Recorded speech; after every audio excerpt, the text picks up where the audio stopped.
My name is Chris Rogers, and I am the president of the White River Gem and Mineral Club up in White River, Michigan. And I've been a member of the club maybe 4 or 5 years and very much enjoy it.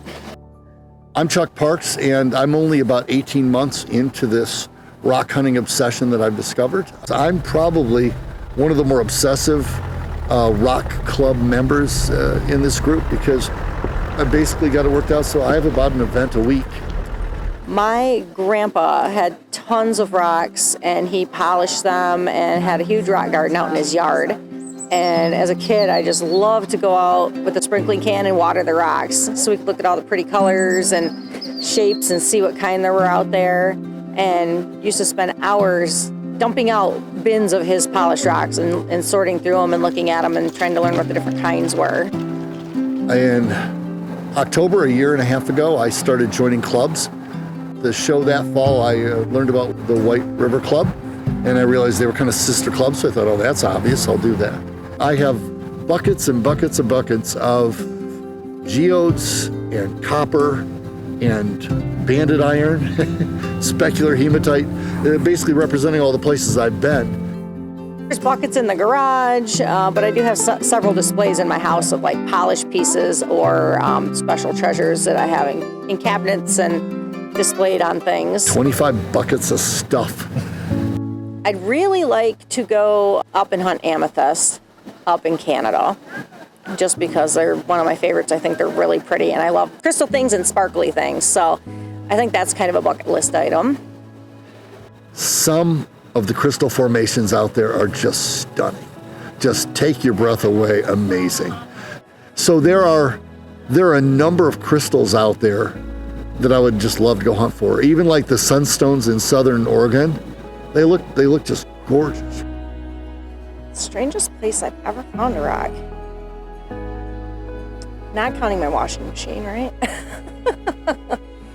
I don't know, down here, I mean, we find them stuck in banks of mud and washed up in trees and stuff like that. So that's kind of strange, I suppose. I haven't hit anything that's really strange. It's all been kind of wonderful surprises. There's certain things that remind me of my grandpa, like Petoskey stones. He polished those a lot and had those. So when I find those, then I think of him. My cousin brought me back rocks from Wyoming, where she took and spread my other cousin's ashes. So to me, that was an emotional, really special thing. Because she took my favorite cousin and left her out in Wyoming, and I said, you bring a piece of that place back to me then. I underestimated through most of my career the extent to which my little inner extrovert had to come out and play. And I've really discovered a nice ecosystem here within the rock hunting community. 1 year ago, this time of year, it was my first field trip ever on rock hunting. I went with this group here and had such a good time that I tented here and my mattress leaked and I was in a tent and there was some rough weather and immediately decided that I needed to upgrade to a camper, which I did in the summer. You've got to use a little prudence because recent erosions where there was just layer after layer of soggy earth. It was a very rich, boggy, black dirt. It wasn't dirt, it was muck. There was a dam, and that dam was entirely blown out by one of the floods from the last 4 weeks. I took a couple steps and went right down in. It was all jello because that was all that water above the dam, and it was totally infusing that soil. Being open to the possibilities, I think, presents a tremendous opportunity. And I did retrieve one that was pretty large, probably bigger than my head, and it was really heavy. And you had to carry it across a river and rocky terrain. So that was difficult. So if you wanted something bigger, it's only as much as you can carry.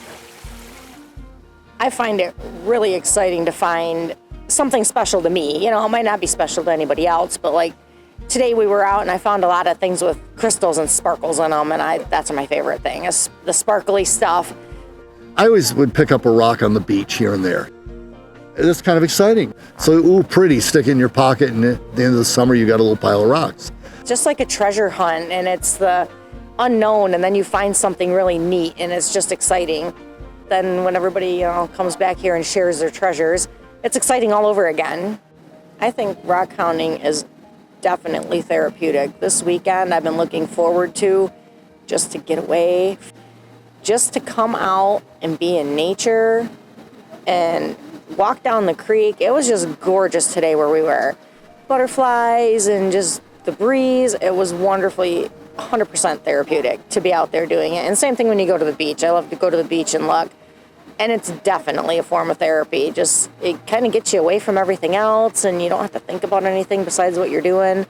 And, you know, finding stuff and hanging out with good people sometimes, finding stuff, or hanging out by yourself finding stuff.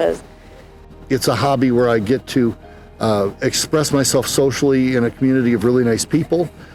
We go on trips and explore and find free or almost free things on the planet. It has an almost endless source of knowledge to be learned. And then during the day, go out and play and hunt and do all the things that we like to do as a hobby. So it's kind of a unique opportunity, and I think I've got a synergy here that I want to see where it goes. Every place I've gone so far has been a distinct adventure. And the people are such a part of that ecosystem that we could have a lousy day looking for stuff, and yet I still had a great meal with wonderful people and learned stories, and we shared, and I came away being energized because, again, I've discovered I'm much more of an extrovert than I thought I was. I definitely consider it therapy. As soon as I joined a club meeting, I realized that I was onto something, and I'm just running with it. Being a club member was really valuable because of the vast amount of knowledge in the club.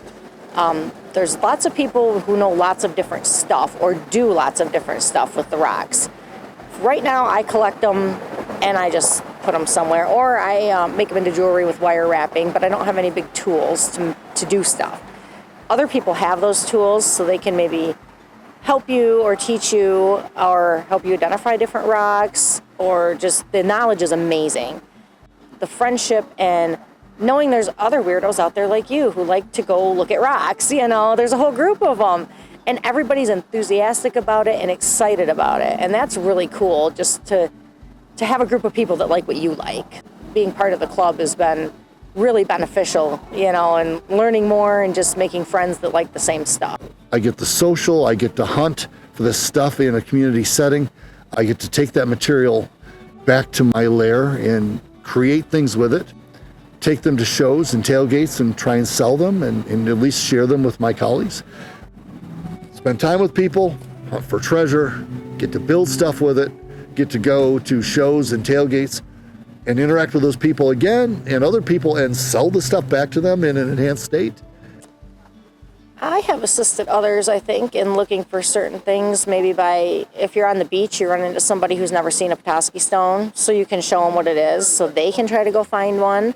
When we're doing a big hunt like the one this weekend, you assist other people by maybe helping them carry their heavy rocks, or like we had the geode cracker, helping them crack them open so they can see what they got. And, you know, a lot of what we did today, what happened, and yesterday when we were out, which is really cool, is you hang out with your group and you kind of know who's looking for what.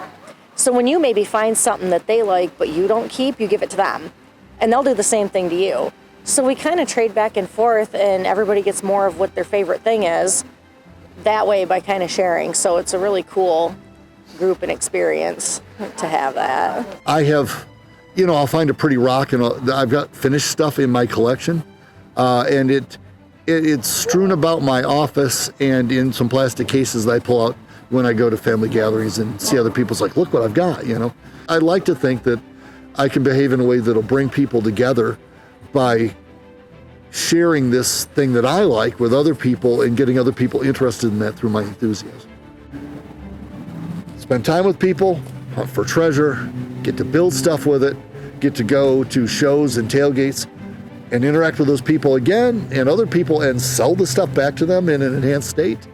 Go on adventures. I mean, what's not to like about this hobby? I wish I discovered this a lot earlier.